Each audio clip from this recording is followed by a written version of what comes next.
this podcast, we will be looking at storytellers, stories, and the reasons that oral storytelling is important in our world today. You would think with all the technology we have available that stories do not have a place anymore, but they are needed more than ever. For in storytelling is where we find truth, we find reality, and we find the heart of what it is to be human. Welcome to the heart of storytelling. My name is Alyssa Curtain, and let's go on an adventure.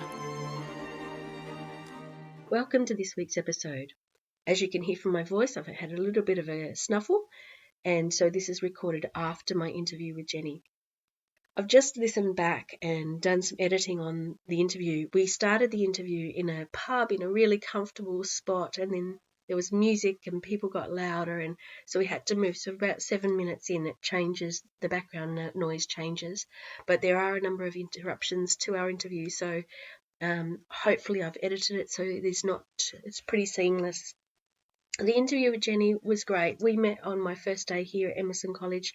I was wandering around. I didn't know anyone, trying to meet people who were in the course, and I ran into Jenny and we sat down. We chatted for 2 hours on that first day that I got here. So I'm really grateful to her for welcoming me into this space. Jenny's got so much wisdom and knowledge to share, and I am so grateful for her support in me as a storyteller, but also just with the knowledge that she has, particularly around the intuitive space and being an intuitive storyteller, which really resonates with me. I hope you enjoy the interview. Welcome to this week's episode. Hello, it was really nice to meet you. Jenny Lynn Sessions is our person today, also known as Jenix, who lives in Brighton in England. So tell me how you got into storytelling. Well, I think I've always been a storyteller without actually realising that I was a storyteller. I've had quite a colourful life on mental, emotional, physical and spiritual levels, and I hadn't noticed just how much I recount the stories that happened to me to other people, and they just kind of carried that meaning, that thread of like a teaching within them. And my background is actually counselling, psychotherapy and shamanic healing, and so I've always been somebody that's looked for the medicine in the story, in my own downfalls, upfalls, waterfalls, whatever. And so I hadn't thought for quite a long time about formalising storytelling. I just did it, and then more recently, in the last couple of years, became more mindfully storytelling, and did the storytelling course that you're on now, that I just met you on your first day of arrival. I kind of bumbled through the kitchen and we bumped into each other, which was really lovely. It felt like the end of one meeting the beginning of the other. Lovely. And kind of like a little handover. So it felt like a little gift, and to hear how far you'd come. So really enjoying just kind of putting stories in a more formal way, but then also to let go of them, because I'm very intuitive and I don't have the ability to read loads of stories and process them, partly because of having ADHD and partly because of an accident. But it has led me to be very intuitive and living in the moment, which is also great, providing my mind doesn't get hold of it. So I'm kind of been enjoying amalgamating myths with my own personal stories, as well as just really seeing how many stories there are to draw on in everyday life, past, present and future. It blows my head wide open when you see how many stories there are out there. I mean, I read one this morning that I'd never heard before, and it's just the best. It's now percolating Whirling in my round. mind, and I found it. So what are you doing with stories? Like you said, you were in psychotherapy. Tell me more about the work you do. Well, I'm not kind of so much working in that area anymore.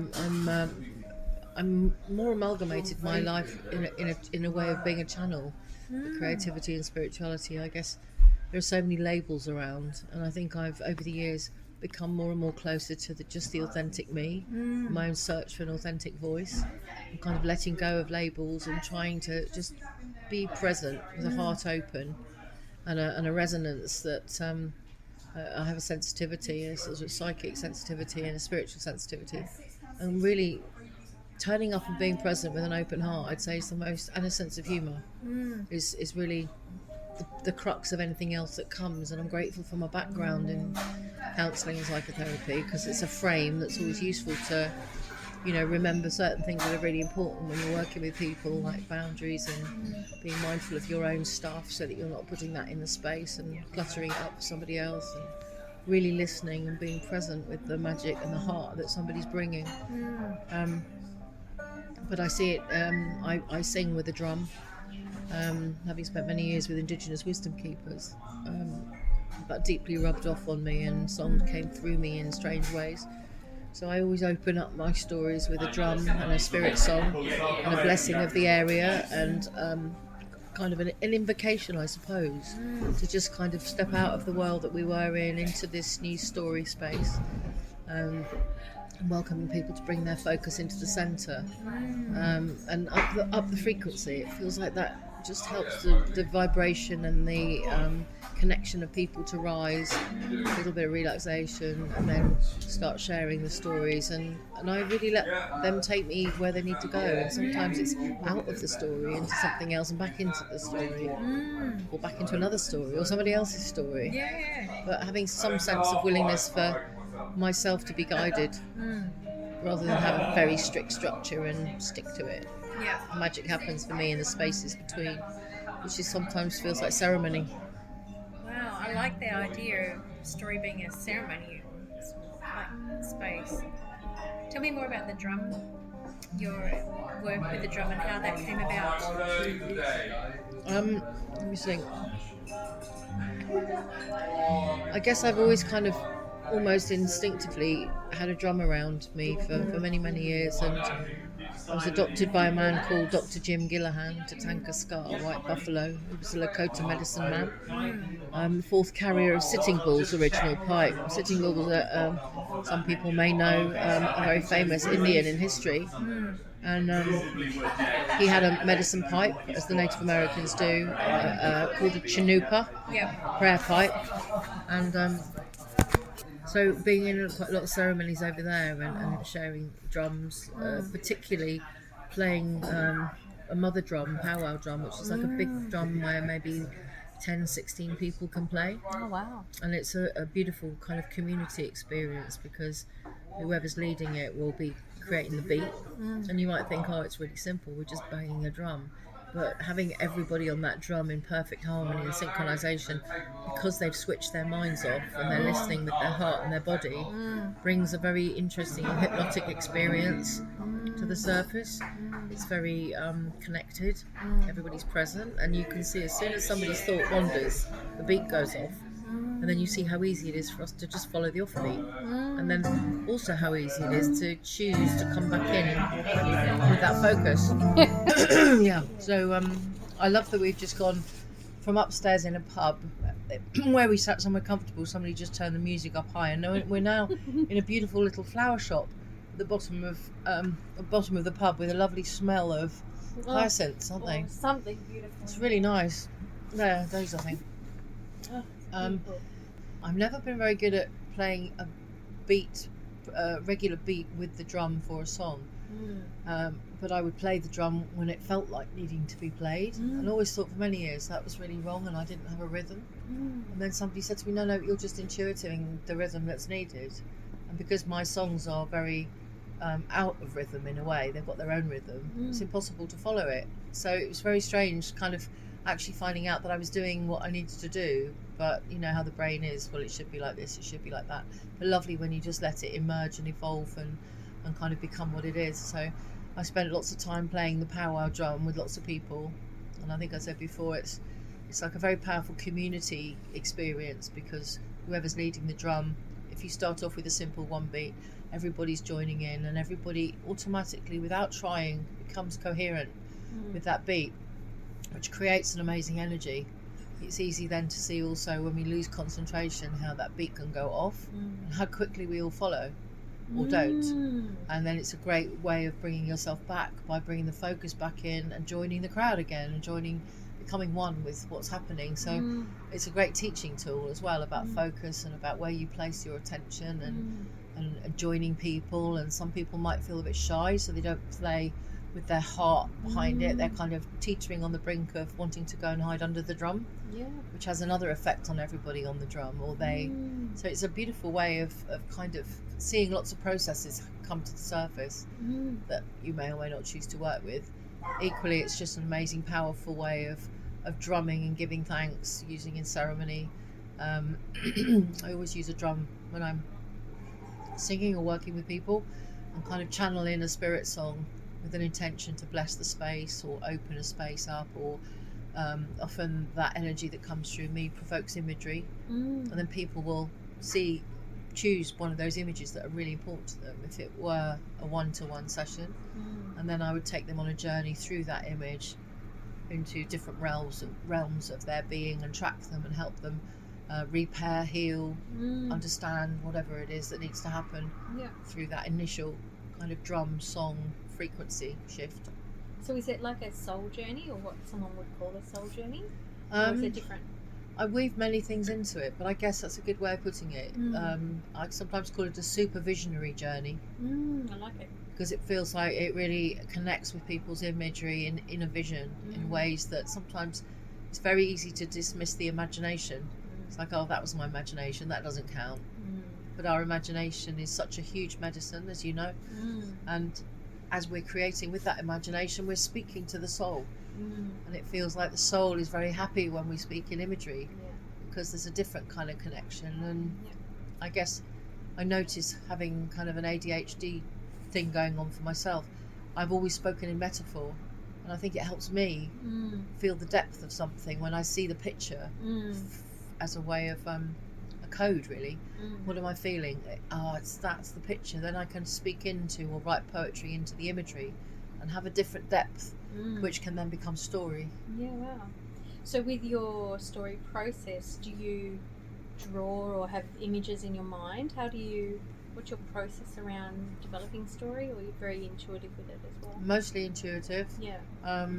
For one of the ones I did for the end piece at the storytelling course, I found the story, and I read it, envisioned it as watching a movie over and over, and then I added things that happened in that movie that weren't in the story, with a mindfulness for what the teaching might be, or what the wisdom in the story might be trying to speak, and kind of embellish it, add bits, change bits, which actually became quite funny, because it was quite a serious myth, but somehow or other a lot of humour came into it, and I thought, God, that's weird, kind of almost having a cartoon element to this deep myth, and then moving through very different waves of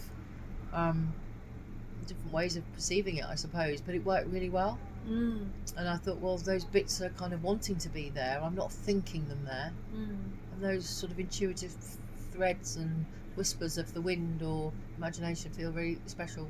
But it's also part of you, your sense of humour and coming through. Definitely. Yeah. So you did the storytelling course last year. I did. So what were the main parts that you got out of it, or what was your experience of the course? I think one of the things that I was really grateful for was the fact that I was a bit nervous before I went, as in the fact I'm not somebody that can read 200 stories a day and choose one and work with it, and it was like, oh my God, what did I just do? But there was a real willingness and understanding of allowing me to do it my way, or the way that came to me to work. So that pressure wasn't there, and I worked with what I worked with in the way that came to me. And I think the holding of that was really, really a gift, because it allowed me to see what I already had that I didn't see in some places. But it also allowed me to create and take risks, like to take a myth, a proper story from long ago, and then blend it with a personal story and see how the two could work together, and I found that really powerful. So I'm doing that again with a couple of things, and it feels like just the process of understanding the threads that speak to each other in different mythland or fairyland or folktale land, back to one's own ordinary, well, not ordinary, probably quite unordinary travellings and as a human, and blending those adventures together in something new. Would you say that you're more drawn to myth than other types of story, or is there a type of story you're drawn to? No, I think it feels to me more the visual imagery that comes up for me. Whatever's the strongest, I'll go with that, and it doesn't matter what it is. Yeah. So I know if my heart's going, ding, yeah, that one's got the one you spoke about. You did a beautiful rendition of the death story. Yeah, the old woman. The old woman. And immediately my heart went, oh yeah, I like that. I can really see her and feel her. You know, helping people come to a more comfortable feeling of being around death. Like she's a welcome creature, and she's going to come one day anyway. But you can dance with her on the way out. Yeah. Exactly and I thought you did a beautiful job with that. And I loved the story that your colleague told about the wolf and the stars. I don't remember what it was called. About how the wolf was giving away parts of his body, and at the end of the day it's like, well, we don't value what we are, and we are everything we need to be. And so coming home again, that sort of sense of coming home and remembering who we are, is so good enough. And so why do you think stories can do that for us? I think they're clever in that they're not right in your face, they're not right in your heart. Sometimes when we're confronted head on, we close up because it's a little bit threatening maybe. And I think with a story, it's kind of out there, and it's not necessarily anything to do with us. So we get drawn in by the threads of resonance maybe, or put off even. But there's an interest there that I think sparks that urge for me to explore it a bit further, and then I get stuck in there, and then something else opens up, and I realise that it's just a reflection of me. And I think if you can just hear it as a story and let it go as a story, or you can see something of your own wounds needing healing and getting healing through that story, or you can see how you could recreate one of your own stories and write your own healing story, and have, there's so much potential medicine in the depths of a story, of a simple story, that is so profound and connected. I feel always connected to spirit and ceremony. Not everybody sees it that way, but for me, a story is a little ceremony, and you can create it as such, and it feels bringing, for me, a sense of ceremony and gratitude and honouring of all the seen and the unseen, as well as the past, the present and the future. Kind of gives that story a little nest to sit in, which is really kind of lovely. Beautiful. I was going to ask about when you are preparing for a story, what's your process? And then maybe give us an example of when things go wrong. Well, I like to be stalked by a story, and I postpone going there, and it's like a child thing. It's sort of like, I like the adrenaline of you're leaving it really late in the day, you're going to have to get a move on, to the point of I'm really so looking forward to doing this. I don't want to do it because then I'll be gone. It's really stupid kind of mind games I play, and then suddenly there'll be one that just lodges in a corner and keeps on coming back like yours. And it's like, okay, so today in the car I listened to it on the way here, and then I thought, I wonder what I remember of imagery. So that one and a couple of other ones I'll play a lot, I'll vision a lot, then I might write down the bones of that I remember, and then I might listen to it again and just with a different colour fill in the poignant bits that really need to be spoken in that story for the medicine to come through.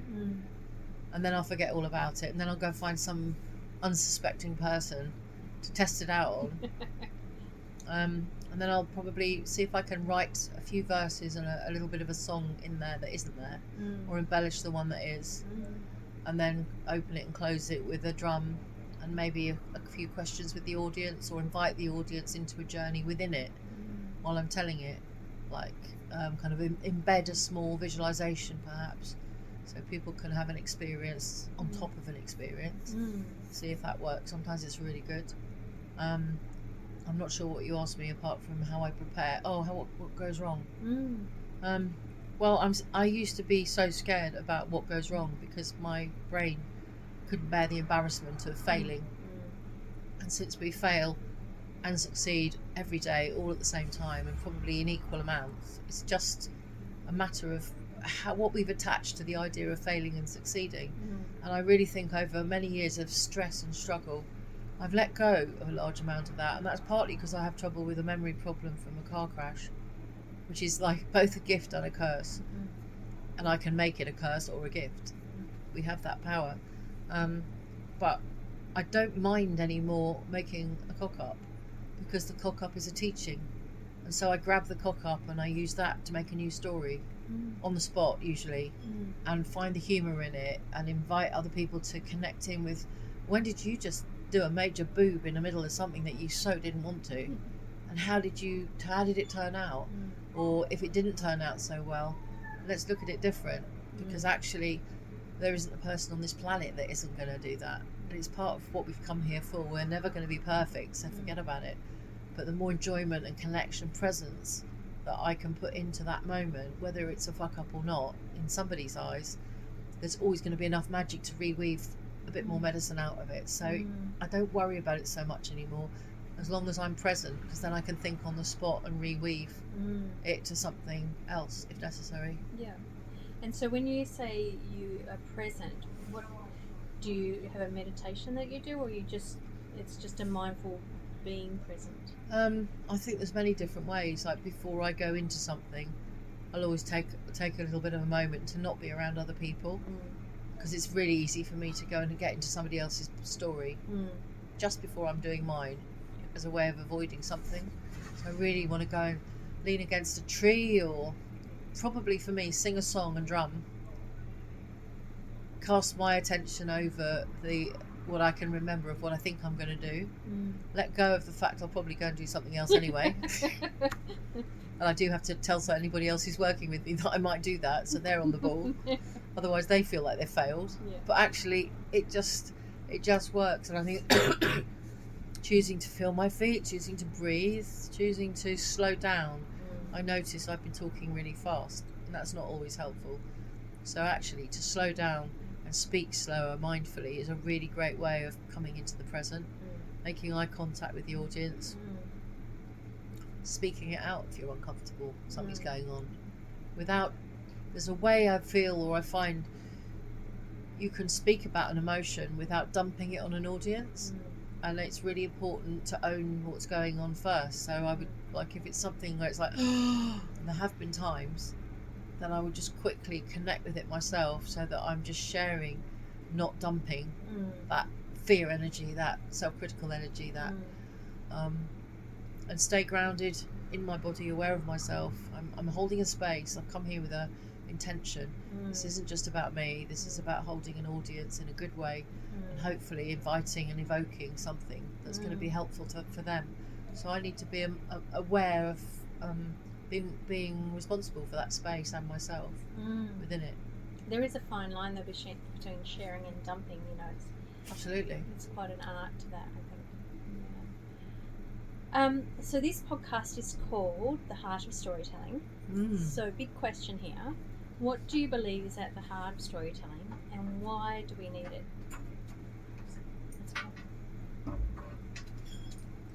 Why do we need it in our world today? What's at the heart of storytelling? Why do we still need it? Why do we still need the oral tradition?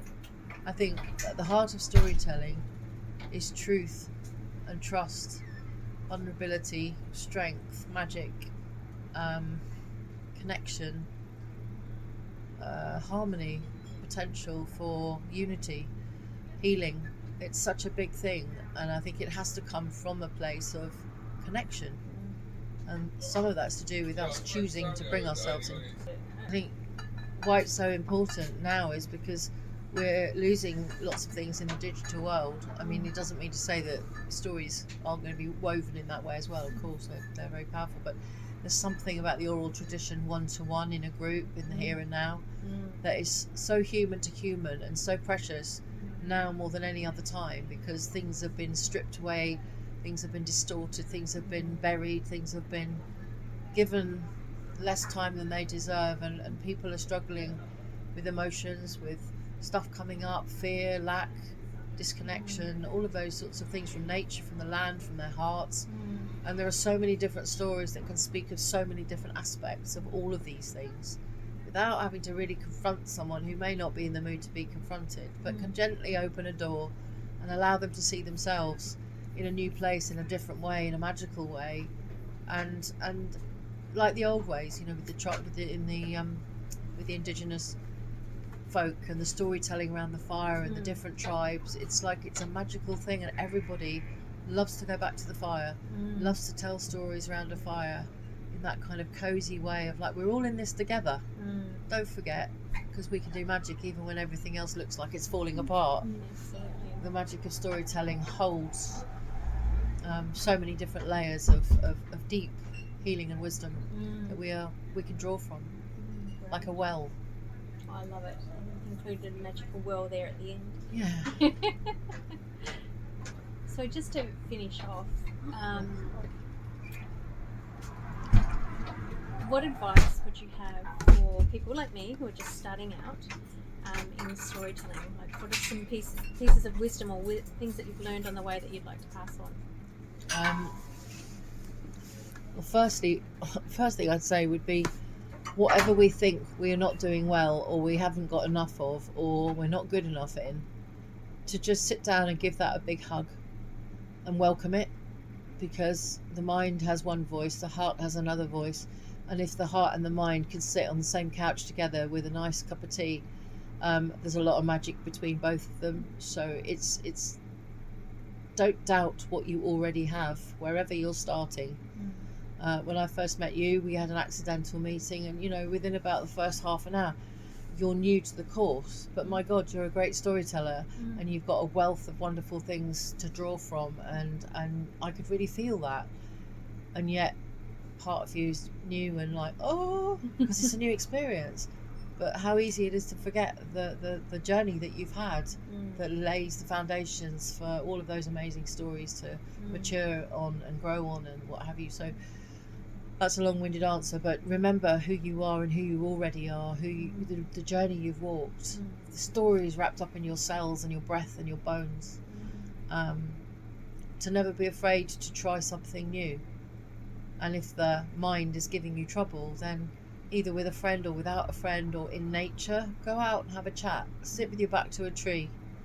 Call in a nice circle of light. Make yourself cozy and comfortable, and just either light a little fire, light a candle, imagine a fire, whatever works for you in the time you have, and just ask that fire to hold you while you speak into it. Speak into it your fear, speak into it your vulnerability.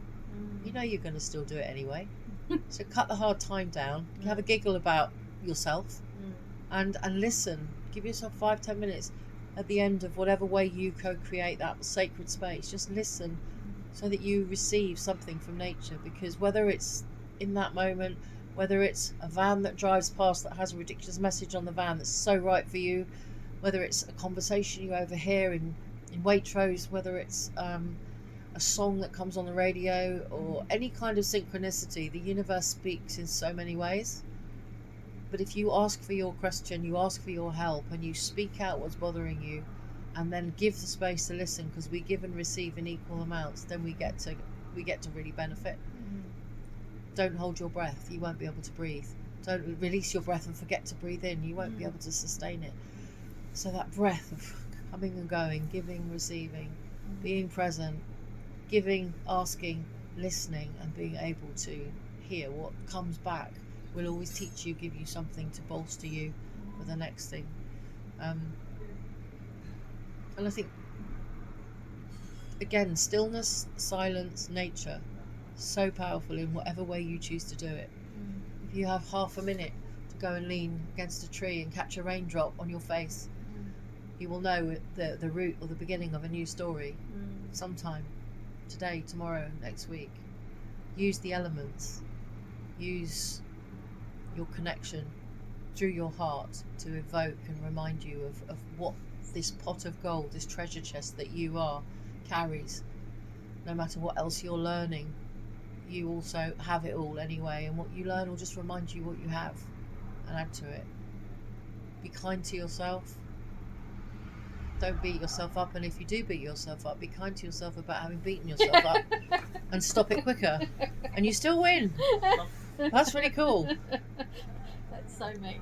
So it's basically about being on your own side, and I know very well how to be super critical to myself, and how complete waste of time it is, and it doesn't serve anybody.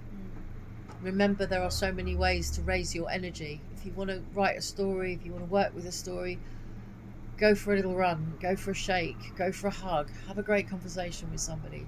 Remember your happiest moment, the loveliest connection you had with an animal. Sit for a few minutes, give gratitude, and then go off on your mission. Connected in your heart, remembering that you're an awesome ambassador of unity, and your creativity is going to make a big, big difference to this world. That's amazing advice. Thank you so much. I have to listen to it all over again.